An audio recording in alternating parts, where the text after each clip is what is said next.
देखिए question important है और आया हुआ है 2024 का जो पेपर था यूपी बोर्ड का 346 FW, ठीक है, इंपॉर्टेंट है, समझो।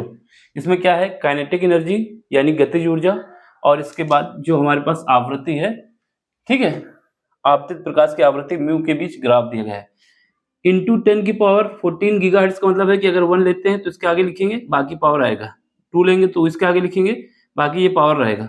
वही काइनेटिक एनर्जी की बात की है या गतिज ऊर्जा की बात करें तो अगर 1 लिखते हैं तो ये आएगा, ठीक है, 2 लिखेंगे तो ये पावर ऐड होने वाली है। अब सुनो, ये हमारे पास ग्राफ दिया हुआ है, ठीक है।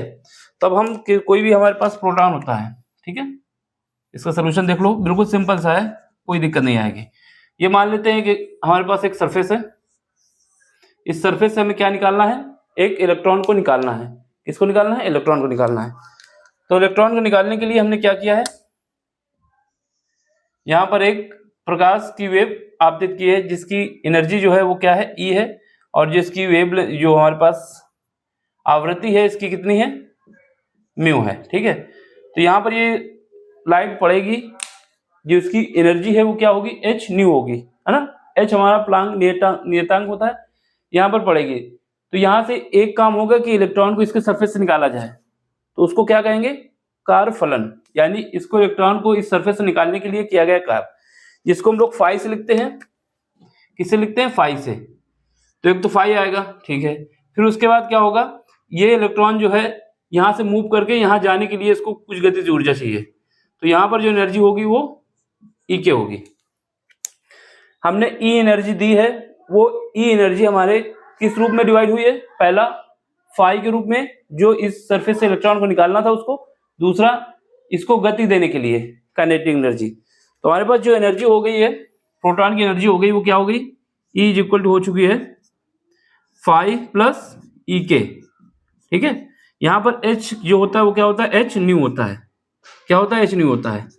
और यहाँ पर फाई को हम फाई लिखते हैं और ई के यहाँ पर लिख देते हैं। तो यहाँ से जब रिलेशन सॉल्व करेंगे तो यहाँ से काइनेटिक एनर्जी के रूप में फार्मूला बना लेंगे, एच न्यू, और ये हो जाएगा माइनस का फाई। ये बात समझ में आ गई, ये फार्मूला बन जाएगा, ठीक है। यहाँ पर एक बात और याद रखनी है, जो हमारा फाई है, फाई क्या है, एच न्यू है, एच न्यू नॉट है, एच न्यू नॉट है ये इनिशियल वाली, तो ये भी साइड में याद रखना है, आगे काम आएगा।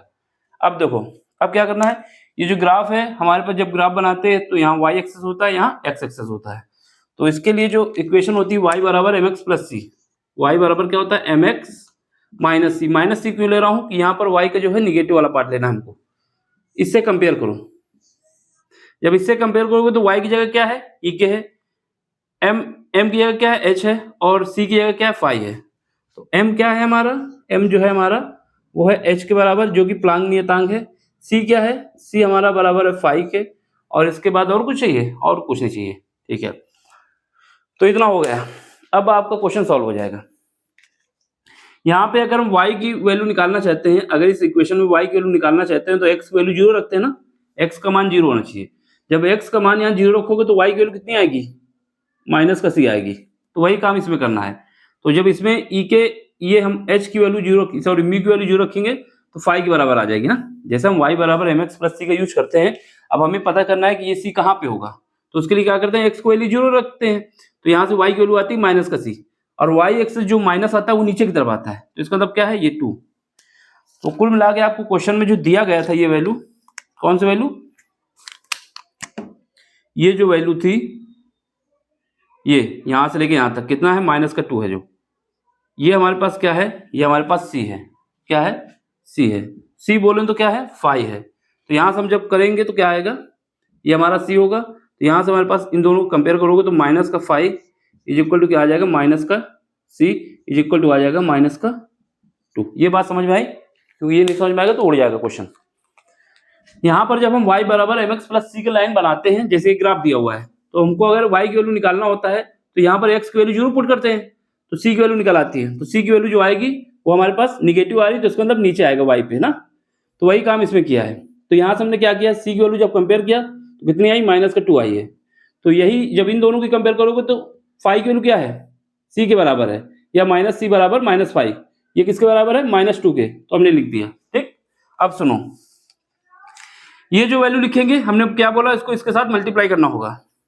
तो किससे मल्टीप्लाई करना होगा? 10 की पावर माइनस का 19, ये जूल में आएगी। इसको काट दो, ये सब कट जाएगा। तो यहाँ से सी की वैल्यू कितनी आ जाएगी, सॉरी फाई की वैल्यू, क्यों फाई हमें चाहिए, फाई की वैल्यू हमारे पास आ जाएगी 2 इंटू 10 की पावर माइनस का 19 जूल। लेकिन इस पेपर में पूछ लिया गया है कि हमें जूल में नहीं बताना है, बल्कि इलेक्ट्रॉन वोल्ट में बताना है। अब इलेक्ट्रॉन वोल्ट में बताने के लिए हमें जो इलेक्ट्रॉन का चार्ज होता है 1.6 इंटू 10 की पावर माइनस 19 से डिवाइड करना होगा, जब ये इलेक्ट्रॉन वोल्ट में आएगी। ठीक है, कर लेते हैं। Phi is equal to 2 into 10 की पावर माइनस का 19 आ जाएगा। अब इसको डिवाइड कर देंगे 1.6 इंटू 10 की पावर माइनस का 19 से। क्यों कर रहा हूँ, क्योंकि हमें इलेक्ट्रॉन वोल्ट में चाहिए। ये तो पावर से इससे कट जाएगा। ठीक है, जब इसको सॉल्व करेंगे तो ये पॉइंट हमारा ऊपर चला जाएगा, तो यहाँ पर आ जाएगा 1.25 इलेक्ट्रॉन वोल्ट। तो एक आंसर आपका आ गया। क्या आया कि हमारे पास जो फाई आया है 1.25 इलेक्ट्रॉन वोल्ट। तो ये किसका आंसर है, हमारे पास सेकंड पार्ट का आंसर है। तो कार फलन जो इसका आया है वो कितना आ गया है, तो यहाँ पर लिख देता हूँ मैं, सेकंड पार्ट का निकाल रहा था। ये एक काम हो गया है। ठीक है, 1 नंबर मिल जाएगा। 5 मार्क्स 3 मार्क्स का क्वेश्चन था ऐसा। अब इसके बाद क्या है, अब हमने बताया कि जो हमारे पास फाई होता है वो एच न्यू के बराबर होता है, लेकिन हमें एच पता होना चाहिए। यहाँ पर एम की और एच की कंपेयर करोगे तो एम बराबर क्या आ रहा है, एच आ रहा है। इसका मतलब इसकी स्लोप लेना होगा। स्लोप कितनी होगी, स्लोप निकल आएगी तो वही हमारा एच है। तो स्लोप कैसे निकालोगे, स्लोप निकालने का मतलब है ये वाला एंगल निकालना होता है, ये थीटा। और हमने बताया था कि अगर कहीं पर ऐसी कहानी बनती है, एक्स बनता है, तो ये एंगल अगर थीटा है तो ये भी थीटा होगा। ये अगर फाई है तो ये भी फाई होगा। तो वही तो एक्स बराबर डमरू बन रहा है ना यहाँ पर। तो इसमें क्या होगा, जब ये कहानी बन गई तो क्या हुआ, यहाँ से जो है, क्योंकि यहाँ अरेंज करने में हो सकता है दिक्कत हो, लेकिन यहाँ से साइड से ये पता चल जाएगा ये जो एंगल बन रहा है ये भी तो थीटा है। सीधा लगा दो tan थीटा।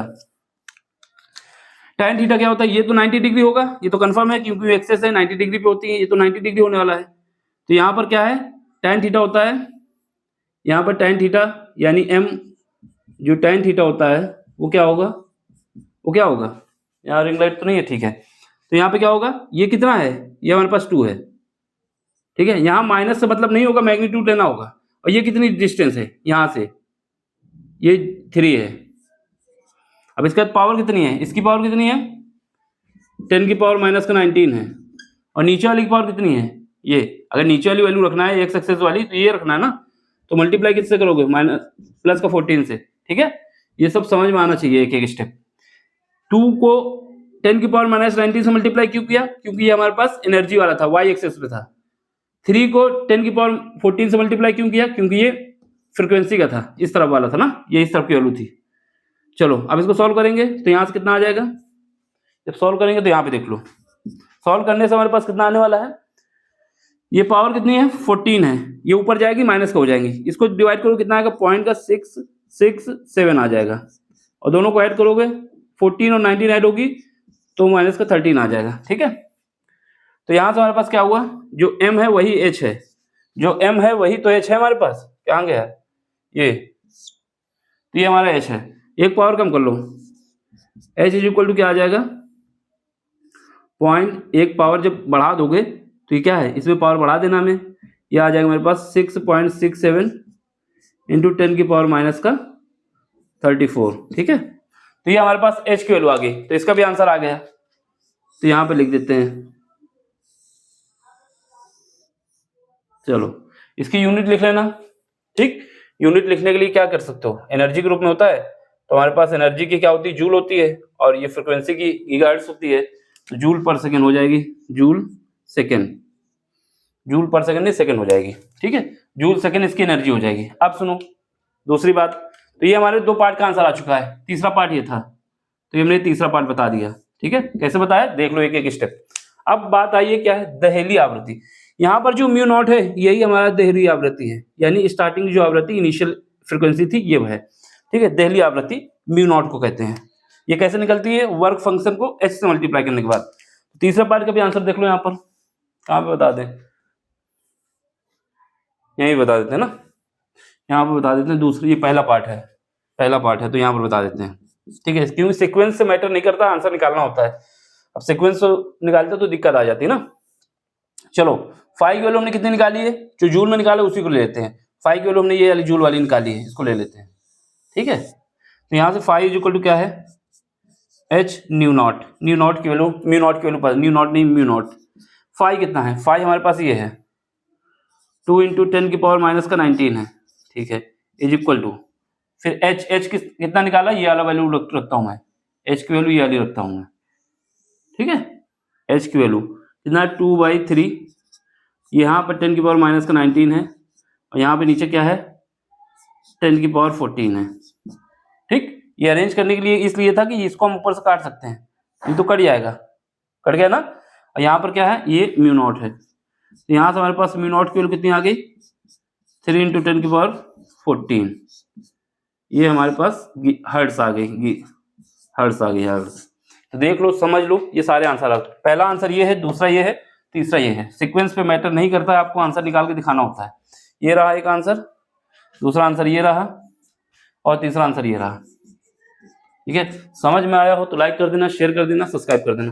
क्वेश्चन ये 5 मिनट से ऊपर का नहीं है, समझाने में जरूर लग गया टाइम, लेकिन आपको करना है ऐसे ही जैसे प्रॉपर हमने बताया आपको। ठीक है, अब अगर आपको समझ में आया तो लाइक कर दें, शेयर कर दें, सब्सक्राइब कर दें और अपना सपोर्ट दें। बिना सपोर्ट के चैनल नहीं चल पाएगा।